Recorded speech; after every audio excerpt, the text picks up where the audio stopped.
Hi guys, कैसे हैं आप सब लोग। एंड हम विजन आईएएस का पीटी 365 को कंटिन्यू करते हैं। तो पहला आर्टिकल आपकी बात कर रहा है रोल ऑफ गवर्नर के बारे में। तो गवर्नर की पोस्ट बहुत ज़्यादा डिस्प्यूटेड रहती है हमेशा, बट आपको ध्यान रखना है कि ये कॉन्स्टिट्यूशनल पोस्ट है। आर्टिकल 153 बोलता है कि there shall be a governor. 154 बोलता है कि गवर्नर को अपॉइंट 154 बोलता है कि एग्जीक्यूटिव पावर आपकी गवर्नर के पास रहती है। 155 बोलता है कि गवर्नर को अपॉइंट किया जाता है प्रेसिडेंट के द्वारा। फिर इन तीनों के अलावा आपके आर्टिकल आता है आर्टिकल 161 जो पार्डनिंग पावर्स देता है गवर्नर को। फिर आता है 163 जो बोलता है कि चीफ मिनिस्टर हमेशा हेड होते हैं काउंसिल ऑफ मिनिस्टर्स के। फिर आपका 164 आता है जो बोलता है कि चीफ मिनिस्टर को अपॉइंट किया जाता है गवर्नर के द्वारा। एंड इनके बाद आपके कुछ नॉन मेजर आर्टिकल्स आते हैं, जैसे आर्टिकल 200 जो बोलता है आपका कि जो भी बिल होगा उसको गवर्नर को पास करना होगा एंड कोई भी टाइम पीरियड मेंशन नहीं है। वहीं पे आर्टिकल 217 बोलता है आपका कि जब भी हाई कोर्ट का अपॉइंटमेंट होता है तो गवर्नर की कंसल्टेशन एक इम्पॉर्टेंट रोल प्ले करती है। 213 जो होता है वो उसको ऑर्डिनेंस की पावर देता है।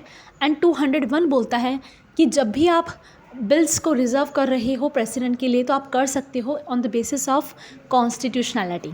ठीक है, तो ये पहला आर्टिकल आई होप आपको समझ आ गया होगा। अब हम दूसरे आर्टिकल की तरफ चलते हैं जो बात करता है कोऑपरेटिव फेडरलिज्म, मतलब कि यूनियन और स्टेट्स में कोऑपरेशन को मेंटेन करना। और ऐसा करने में बहुत लोग हमारा साथ दे रहे हैं, बहुत इंस्टीट्यूशन साथ दे रही हैं। सबसे मेजर रोल प्ले करता है आपका यूपीएससी आर्टिकल 312 के अंदर, जिसके पास ये पावर्स हैं। फिर आता है आपका integrated judiciary system. 7th schedule जो यूनियन लिस्ट, कॉन्करेंट लिस्ट और स्टेट लिस्ट में सब्जेक्ट्स को डिवाइड करता है। जोनल काउंसिल्स जो स्टेट रीऑर्गेनाइजेशन एक्ट 1956 से मिलकर बनी थी। इंटर स्टेट काउंसिल्स आर्टिकल 263 के अंदर जो एक मेजर रोल प्ले करती हैं स्टेट्स के बीच में कॉपरेशन मेंटेन करने के लिए। फिर आपका zonal and GST council article 279A के अंदर। एंड आपका फाइनेंस कमीशन 280 के अंदर। तो ये सारे इंस्टीट्यूशंस एक मेजर रोल प्ले करते हैं, जिससे हम जो भी ग्रांट्स दे रहे हैं स्टेट को, उनका एडमिनिस्ट्रेशन कर रहे हैं, उसको हम गवर्न कर सकें बेटर वे में। अब हम आगे चलते हैं दूसरे आर्टिकल की तरफ। एंड दूसरा आर्टिकल जो है वो आपका बेसिकली वाटर डिस्प्यूट्स की बात कर रहा है। आपको पता होगा कि बहुत सारी रिवर्स हैं जिनके बीच में वाटर डिस्प्यूट हो रहा है। मेजर रिवर तो आपकी कावेरी और कृष्णा रिवर्स हैं। तो यहाँ पर कृष्णा रिवर्स की बात ही चल रही है। तो कृष्णा रिवर वाटर डिस्प्यूट्स के बारे में हम पढ़ने वाले हैं। कृष्णा रिवर वाटर डिस्प्यूट्स जो है वो चल रहा है एंड उसके लिए आपने एक ट्रिब्यूनल का संगठन किया है जो कि inter state water dispute tribunal act 1956 के अंदर आता है। यह आपका एंट्री नंबर 15 है स्टेट लिस्ट का एंड एंट्री नंबर 56 है सेंट्रल लिस्ट का। आर्टिकल 262 के अंदर आप कोई भी inter state water dispute act 1956 के अंदर कोई भी बॉडी बना सकते हो वाटर डिस्प्यूट को सॉल्व करने के लिए। और आपके स्टेट गवर्नमेंट के पास ये पावर होती है कि स्टेट गवर्नमेंट कोई भी मैटर रेफ़र कर सकता है सेंट्रल गवर्नमेंट को, और सेंट्रल गवर्नमेंट से बोल सकता है कि आप इस मैटर को ट्रिब्यूनल को रेफ़र कर दो क्योंकि ये वाटर डिस्प्यूट का मामला है। सुप्रीम कोर्ट के पास वैसे पावर नहीं होती बीच में एंटर करने की, बट ये केसेस को सुन सकते हैं under article 136। Article 136 special leave petition के बारे में बात करता है। इसी के साथ रिवर बोर्ड्स एक्ट 1956 बनाया गया है। नेशनल वाटर पॉलिसी 2012 बनाई गई है और हेल्सिंकी रूल्स और कैंपेन कंसोलिडेशन बनाया गया है जो एक्वीफायर्स को मर्ज करने की बात करता है। तो यहाँ पर ये बॉडीज़ एक इम्पॉर्टेंट रोल प्ले करती हैं और इनका डिसीजन बाइंडिंग होता है, बट कुछ केसेस में आप स्पेशल लीव के थ्रू सुप्रीम कोर्ट जा सकते हो। एंड इसका मेजर एम होता है कि दोनों स्टेट की पार्टीज़ को लेकर आना और उनको अलाउ करना कि वो अपने मैटर्स को सॉल्व कर सकें। ठीक है, तो आई होप आपको ये समझ आ गया होगा। एंड ये दोनों लिस्ट के पार्ट भी ध्यान रख लेना, एंट्री 15 और entry 56 of the state list and the union list. और ये हेल्सिंकी रूल्स जो हैं ये आपके इंटरनेशनल लॉज हैं regarding the water. And campaign consolidation जो है ये एक मेजर रोल प्ले करता है एक्वीफायर्स को रिचार्ज करने पे ग्लोबल लेवल पे। मतलब ये आपके इंडियन लॉज नहीं हैं, ये आपके इंटरनेशनल लॉज हैं। और रिवर बोर्ड्स एक्ट जो है वो आपकी सेंट्रल गवर्नमेंट के द्वारा ही बनाई जाती है, मतलब it is a centralised body.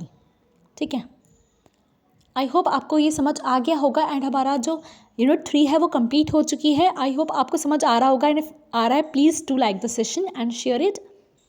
और हम ऐसे ही सारी मैगजीन्स कवर करेंगे with the help of short notes. ठीक है, तो अब हम नेक्स्ट आर्टिकल की तरफ चलते हैं, दैट इज़ यूनिट नंबर 4। तो उसका पहला आर्टिकल हम लोग पढ़ने वाले हैं, जो क्या बात करता है, जो बात करता है आपका जुडिशियल अपॉइंटमेंट्स के बारे में। अब हमारा आर्टिकल बात करता है जुडिशियल अपॉइंटमेंट्स के बारे में। तो आर्टिकल 124 एंड 217 में जजेस के अपॉइंटमेंट के बारे में लिखा हुआ है, जो सुप्रीम कोर्ट और हाई कोर्ट करता है। सुप्रीम कोर्ट का जो कॉलेजियम है उसमें CJI प्लस 4 सीनियर मोस्ट जजेस हैं, और हाई कोर्ट का जो कॉलेजियम है उसमें CJI और 2 सीनियर मोस्ट जजेस हैं सुप्रीम कोर्ट के। अगर कॉलेजियम सेम नाम को बार बार दोहराता है तो गवर्नमेंट को वो नाम अडॉप्ट ही करना पड़ता है। अब ये छोटा सा आर्टिकल था, इसके नीचे एक और आर्टिकल है, all India judicial service examination. जैसे हम सिविल सर्विस एग्जामिनेशन कंडक्ट कराते हैं, वैसे ही ऑल इंडिया जुडिशरी एग्जामिनेशन होता है डिस्ट्रिक्ट लेवल के लिए या फिर एडिशनल डिस्ट्रिक्ट लेवल के लिए, हाई कोर्ट से नीचे। अब आपके दिमाग में क्वेश्चन आएगा कि कौन से आर्टिकल में मेंशन है। तो ये आर्टिकल 233 और 234 में मेंशन है। और जो भी आपके जुडिशल सर्विसेज के एग्ज़ाम्स होते हैं वो आपका स्टेट पब्लिक सर्विस कमीशन कराता है हाई कोर्ट के साथ मिलकर। बट आपको ये ध्यान रखना है कि ये सिर्फ डिस्ट्रिक्ट लेवल पर होता है, और ऐसा पहले नहीं था। ऐसा रिकमेंड किया गया by 14th report of law commission, जिन्होंने बोला कि ऐसा होना चाहिए। क्योंकि ये देखो, अगर एक एग्ज़ाम रहेगा तो बहुत सही रहेगा, बट अगर डिफरेंट स्टेट्स के डिफरेंट एग्ज़ाम्स और डिफरेंट डिस्ट्रिक्ट्स के एग्ज़ाम होने लग गए तो बहुत दिक्कत हो जाएगी। तो इसलिए हर एक डिस्ट्रिक्ट का एक ही एग्ज़ाम होता है। आपको रैंकिंग के अकॉर्डिंग जो है वो डिस्ट्रिक्ट का रैंक मिल जाती है, जिसके पोस्ट मिल जाती है। अब हम चलते हैं नेक्स्ट आर्टिकल की तरफ। अब नेक्स्ट कंसेप्ट बात करता है लीगल एड के बारे में। आपका लीगल एड एक बहुत इम्पॉर्टेंट कंसेप्ट है, जो आर्टिकल 39A ऑफ TPSP में लिखा हुआ है। तो लीगल एड जो है ये लीगल सर्विस अथॉरिटीज़ एक्ट 1987 से डराइव हुआ है, जिसके थ्रू एक बॉडी बनाई गई है जिसका नाम है नेशनल लीगल सर्विस अथॉरिटी, जिसकी patron in chief chief justice होते हैं।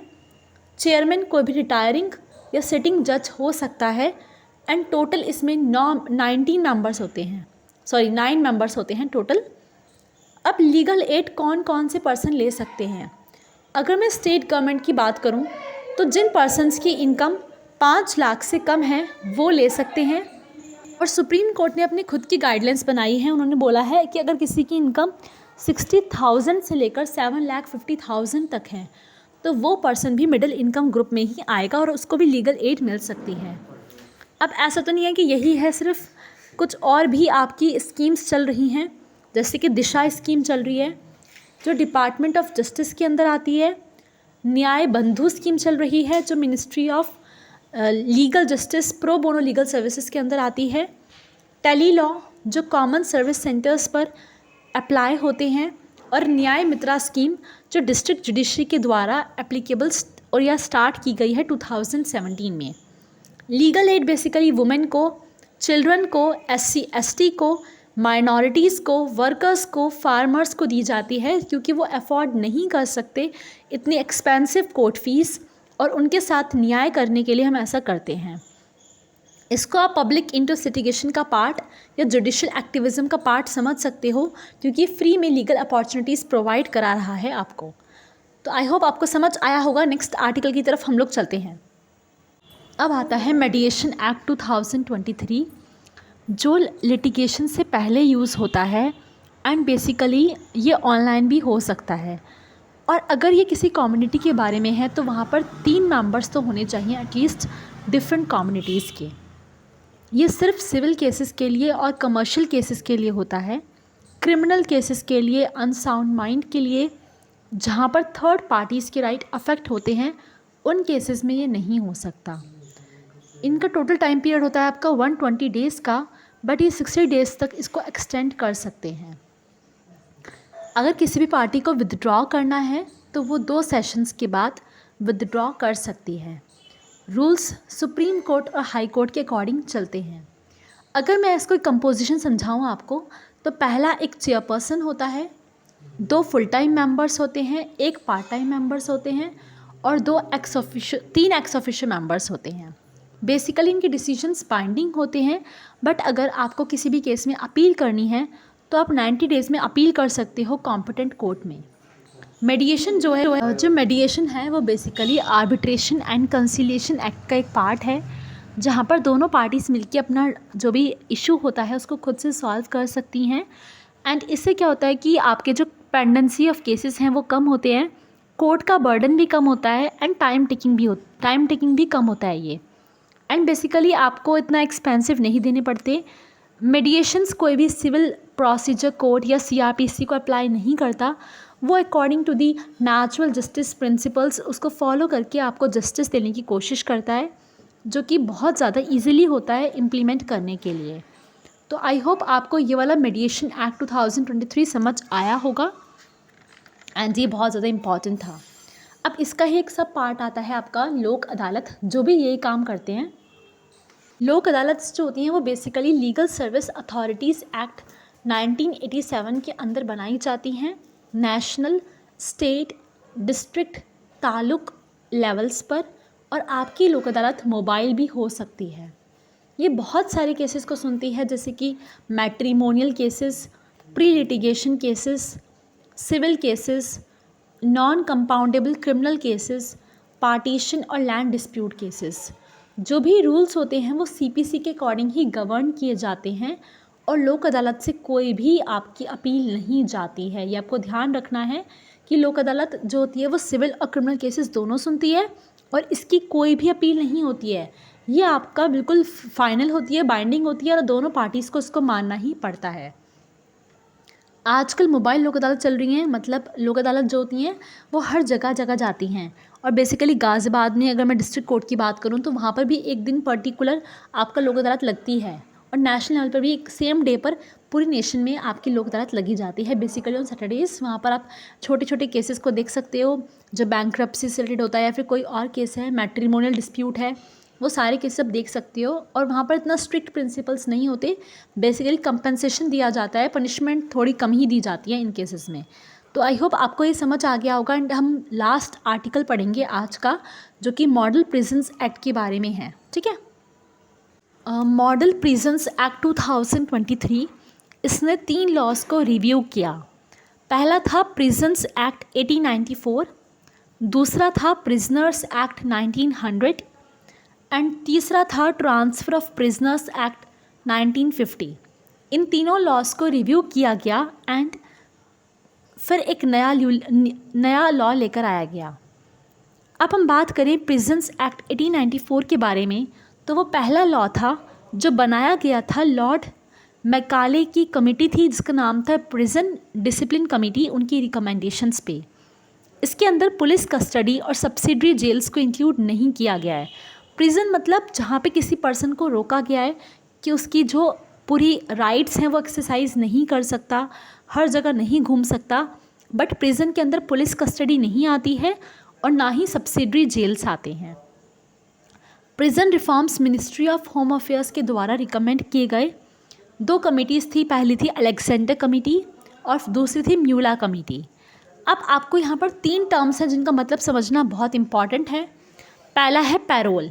Payroll conditional release of prisoner with suspension of sentence for a specific period. Parole का मतलब होता है कि मैं उस प्रिजनर को छोड़ रही हूँ, उसकी सज़ा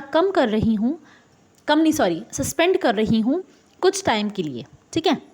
फरलो मतलब होता है कि मैं उसकी थोड़ी सी सज़ा माफ़ कर रही हूँ, क्योंकि उसने बहुत सारी सज़ा पूरी कर चुका है वो। फिर आता है रेमिशन। रेमिशन मतलब उस पर्सन को रिलीज़ किया जा रहा है जो ट्रायल या अपील के लिए इंतज़ार कर रहा था, बैठा हुआ था। अगर आपसे बात की जाए पैरोल की, तो पैरोल तो पुलिस भी दे सकती है। अगर आपसे बात की जाए रेमिशन की, तो रेमिशन सिर्फ कौन देता है? रेमिशन आपने पढ़ा होगा, प्रेसिडेंट देता है रेमिशन आर्टिकल 61 के अंदर। 61 नहीं 72 सॉरी 72 के अंदर एंड 161 के अंदर गवर्नर के पास पावर होती है रेमिट करने की। तो रेमिट मतलब होता है हटा देना, उसको माफ़ कर देना उसकी सज़ा को, ठीक है। तो ये टर्म्स थे जो इंपॉर्टेंट हैं, क्योंकि एक बार प्रीलिम्स में ऐसा कुछ क्वेश्चन भी आया था MCQs एंड वो शायद बेल से कुछ रिलेटेड था, वो मुझे याद नहीं आ रहा है, बट वो आ चुका है पहले भी। तो आई होप आपको समझ आया होगा। And for more videos stay tune, till then bye bye, take care.